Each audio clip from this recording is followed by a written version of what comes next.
mo yan sa DZRH, kaya mo yan sa DZRH at sa bahagi ito ng ating programa. Ang ating partner Cory sa ating bahaging happy, healthy, at iba pa. Iba pa. Go ahead, partner. Ano ba kayong maging ma-beauty? Aba? Ang sagot ay yes na yes. Yes. Yes na yes. Pag-usapan natin mga kababayan, goodbye wrinkles. Ito ay para sa mga kababaihan din. Kasi marami silang tinatanong sa akin na beauty care naman. Pero sa totoo lang, palagi kong sinasabi ito, ang ugat ng kagandahan ay kalusugan at isang positibong damdamin at pananaw. Pero kaya ba natin ang goodbye wrinkles? Bakit hindi? Pero ito ang aalamin natin.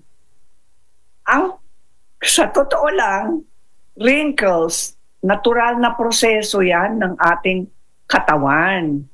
Siyempre, pag napapasok na tayo sa senior years, mapapansin po ninyo, mas maraming wrinkles ang lumalabas. Pero, ang bad news ay, you cannot stop the wrinkles. Di ba?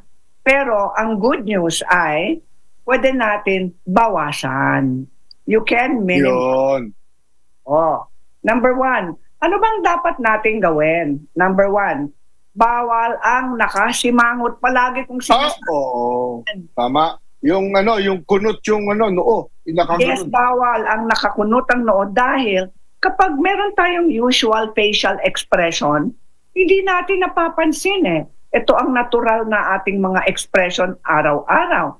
Pag lalong ginagamit po natin yan, yung mga ganon, o what, yung mga expression po natin, lalong lalalim po ang mga wrinkles na yon. Ayun. Yan.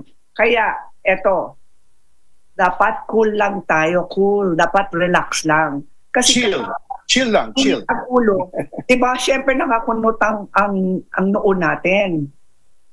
Tapos sabi nila, mas maraming muscles ang ginagamit po natin kapag masungit tayo kesa sa nakangiti po tayo. Ayun, tama. It takes less to smile. Exactly. Than to be masungit. Ayun. Number 2. Ayan ha. Sorry na lang kung may natinmaan dito. Number 2. Kailangan uminom ng, para sa akin, 10 basong tubig araw-araw. Ayun. Siyempre, 10 baso. At kailangan, Cory, binibilang mo yan. Yes. Hindi pwedeng parang tansya mo lang na 10. Yes. Kasi ako, yung lalagyan ko ng tubig, kita mo, Cory, napakalaki. Ilang baso? Ang laman nito, 2 baso eh. Ang laman nito, 2 baso.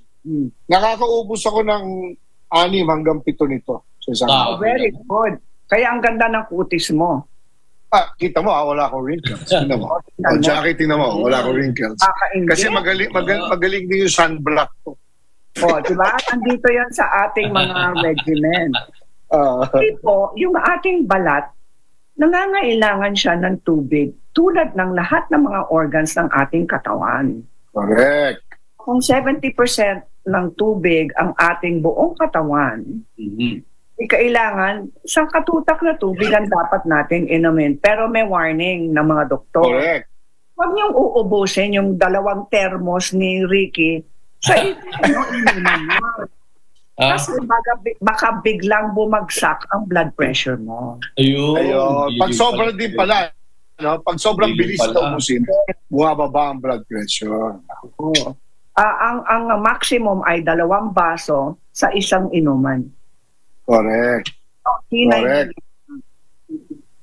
Okay? Malinaw ba yon? Malinaw. Hindi ka dapat magbilad sa araw. Kainit sa araw. Nako, huwag niyo sasabihin yun. Aga mag-tee off ng isang yan. Hindi. Pero nakapayong ako. Okay. Meron payong, tama. Meron silang cap. Meron nagsa-sunblock.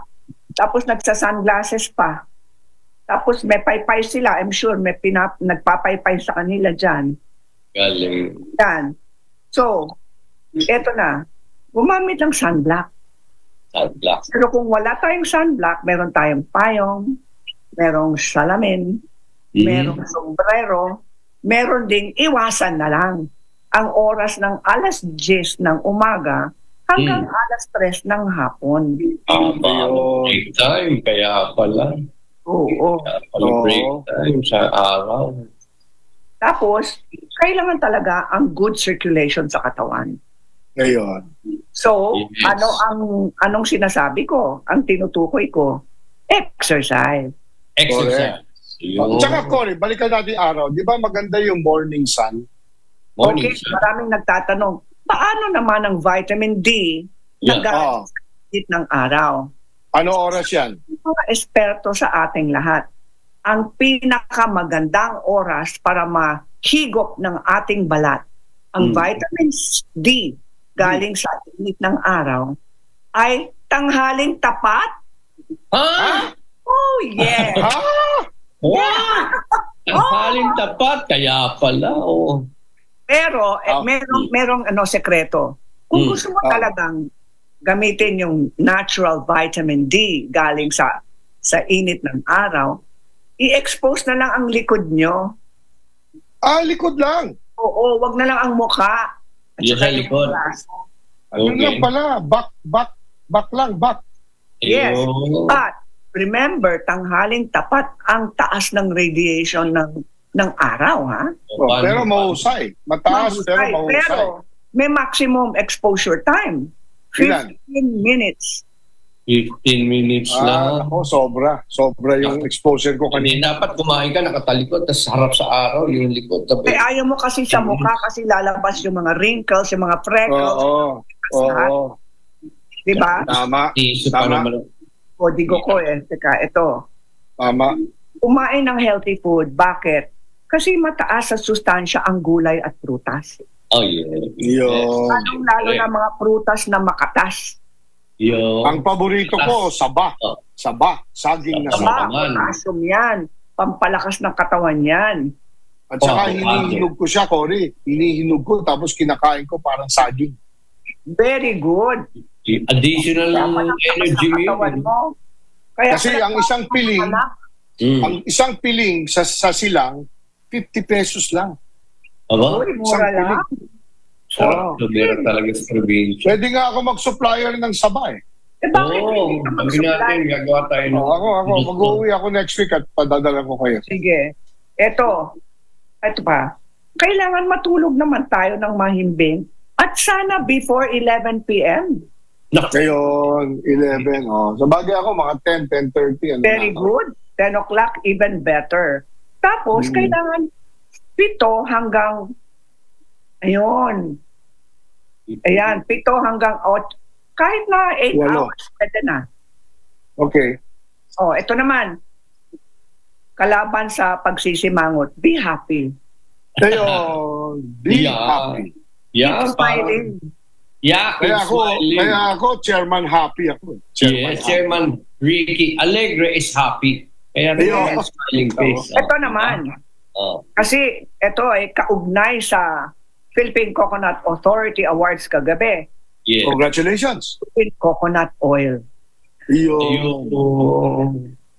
Very good. Talaga. Alam po ninyo, ginawa kong experiment eh. Di ba sabi nila ang extra virgin olive oil ay napakaganda para sa balat natin. Totoo yan. Totoo talaga. Ayan, kinumpara ko. Pinahid ko itong braso ng virgin coconut oil. Sa kanan naman braso, pinahid ko ang extra virgin olive oil. Oo. O tiniming ko ha, pareho ang kanilang absorption ng oil sa aking balat. At pareho ang pagkakinis sa aking balat. Wow. Meron akong kakilala, si Elvis Larena, pinahid niya. Maraming ayaw niyong amoy ng coconut, di ba? So, kapag pinahid mo sa balat mo, after 10 minutes, wala nang amoy. Aba, okay ha. Okay ha. Wala yun. Kaya palang gaganda ng mutya ng Pilipinas mo, yun ang sikreto niyo. Yeah. Meron silang virgin coconut oil eh. Ilang price. Ito yung mga vitamins para sa balat. Vitamin B, vitamin C, vitamin D, vitamin E. Lahat, meron. B, C, D, E. B, C, D, E. Oo. Tapos yung mineral, zinc. Yung zinc magaling para sa buhok. At saka para sa balat. At saka sa mga kuko. Tapos, meron din magnesium. Ang magnesium. Yan na naman, si magnesium. Pag meron kayong migraine, malamang, mababa ang magnesium levels nyo. Yun, mga... Sorry, iniinom mo rin ba? Iniinom mo rin yung PCO? Yung magnesium, pwede bumili tayo ng supplements o kung ayaw nang bumili ng supplements, pwede rin kunin sa mga natural food sources. Ano yung mga food sources na ito? Ito na, maglista na kayo. Yan na. Green leafy vegetables. Veggies na naman, gulay. Lahat ng mga madadahon na gulay. Parang pechay. Yan, pechay. Yes. Ito, kangkong. Kangkong. As usual, kangkong. Mustasa. Yes. Ito, tomatoes. Mataas din sa sustansya. Kamatis. Kamatis. Pwede ba ketchup? Maraming ketchup, pwede rin. Hindi pwede. Dapat yung food source na sa Okay. Galing sa lupa.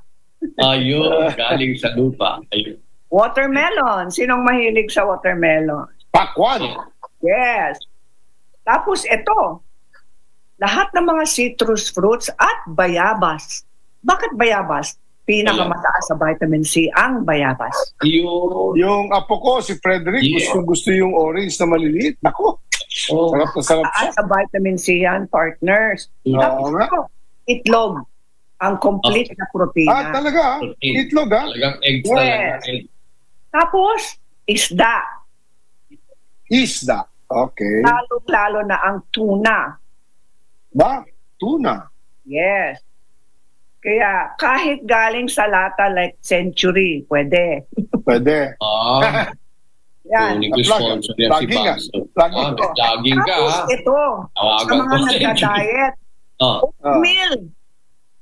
Oatmeal, yes. Oatmeal. Kaya pala yung... Totoo. At yan ang happy healthy.